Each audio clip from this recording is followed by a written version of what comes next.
There's one thing almost every apartment dog owner does every morning. Something that feels kind, even loving, that's actually training their dog to bark all day while they're gone. We'll get to that, but first, you get home from work, drop your bag by the door, and something catches your eye. A folded piece of paper on the floor, slipped under the door while you were gone. You already know what it is before you open it. Your neighbor in 4B. A noise complaint. Your dog has been barking, apparently, for most of the afternoon, and they've had enough. Your dog, meanwhile, is sitting right there, tail wagging, completely unbothered, thrilled to see you. And you're standing there holding that note, feeling equal parts guilty and lost, because you've tried everything you can think of. You've told him no, you've ignored him, you've given him more walks, more toys, more of your time, and still the barking. Here's the first thing I want you to know. You are not alone in this. Apartment dog owners deal with barking complaints more than almost any other housing issue, and it's not because they're bad owners. It's because apartments are hard environments for dogs. Thin walls, shared hallways, footsteps and elevator dings, and neighbors you've never met passing 4 feet from your front door at all hours. Your dog is reacting to a world that never really goes quiet. The good news is this is fixable. Not overnight, but faster than you probably think. This isn't about punishment or gimmicks. It's about understanding what's actually driving the barking and giving you a clear, apartment-friendly plan to deal with it. You need to know which bark you're dealing with, because the fix for one type is completely wrong for another. Let's talk about the 4 types of barking you're most likely dealing with in an apartment, because each one has a completely different cause, and that means a completely different fix. The first is alert barking. This is your dog reacting to sounds or movement in the environment.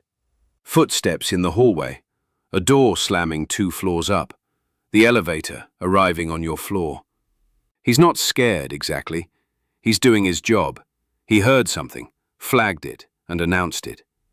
In a house, this might happen twice a day. In an apartment building, it can happen 40 times before noon. The second is territorial barking, similar to alert barking, but more specifically about space. Your dog has decided the apartment and the 10 feet of hallway outside it belongs to him. Anyone approaching is a potential intruder until proven otherwise. The third is demand barking. This one catches people off guard because it's directed at you, not at the hallway. The dog is facing you, barking at a steady, rhythmic pace, and the body language is confident, not fearful. He wants something. Attention, food, play, and barking has worked before, even once, so now it's his go-to move. The fourth is separation-related barking. This happens when you leave, and it's driven by distress, not boredom, not territorial instinct, but genuine anxiety about being alone. This is not a personality flaw. This is not stubbornness. This is not your dog being difficult. This is a dog doing the only thing his instincts told him to do. Here's what nobody tells you. Most owners misidentify which one they're dealing with and then spend months trying to fix the wrong thing. Take a 2-year-old beagle mix in a studio apartment. Barks all day at what his owner assumed was separation anxiety.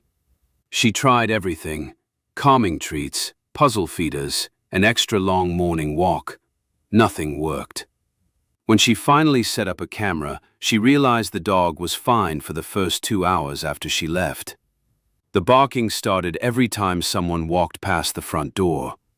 Alert barking, zero mental stimulation. The fix had nothing to do with anxiety at all. That's the concept trainers call threshold. Below threshold, your dog can notice a trigger and stay calm. He sees it, registers it, moves on. Above threshold, the bark just comes out. Training works below threshold. Everything you try above it is basically shouting into the wind.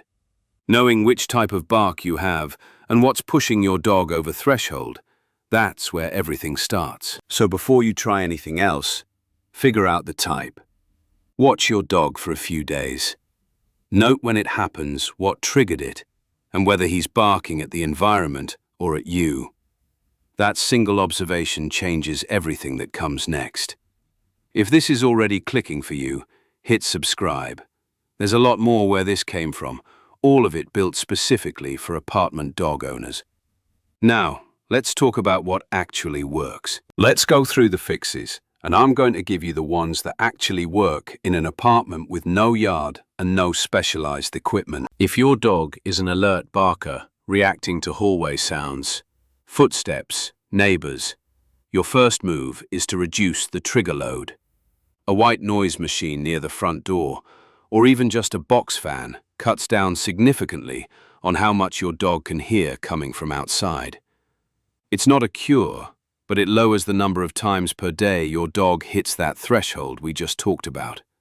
Less exposure means fewer opportunities to practice the bark. A rolled-up bath towel against the base of the door works too.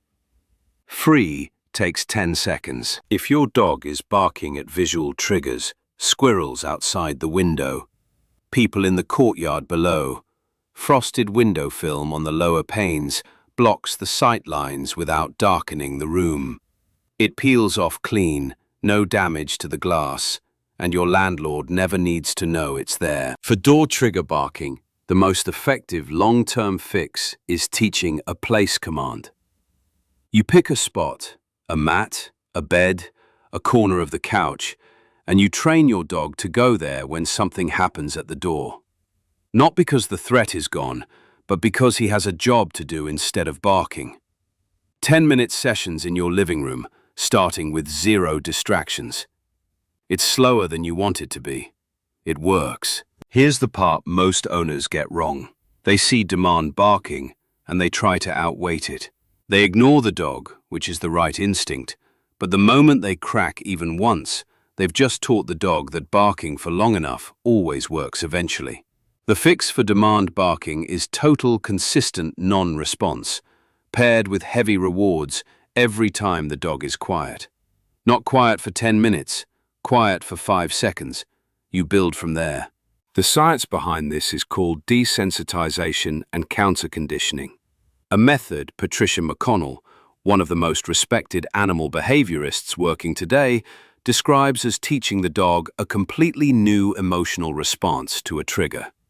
You're not suppressing the bark, you're replacing the feeling that caused it. Take a young Shiba Inu, one-bedroom apartment, barking at his owner every evening between 5 and 7. Not at sounds. At the owner the moment she sat down. Classic demand barking, accidentally built over months of eye contact and shh, and eventually just giving the dog what he wanted to make it stop. Once she stopped responding entirely and started rewarding calm, the behavior collapsed within 2 weeks. 2 weeks. In an apartment. No trainer. No yard. Now, that thing I mentioned at the start. The one thing most apartment dog owners do every morning that makes the barking worse. This is it. The long goodbye. You know exactly what I'm talking about. You grab your bag, your dog starts following you around, and you feel the guilt kick in. So you kneel down, you scratch his ears, you say, "Be good," in that soft voice. You linger at the door for an extra 30 seconds, giving him one more pet, one more look. You tell yourself it's reassuring him. It isn't. What you're actually doing is elevating your dog's arousal level right before the hardest moment of his day. By the time you walk out that door, he's already wound up, heart rate up, attention laser focused on you, every sense dialed in. And then the door closes, and the silence hits.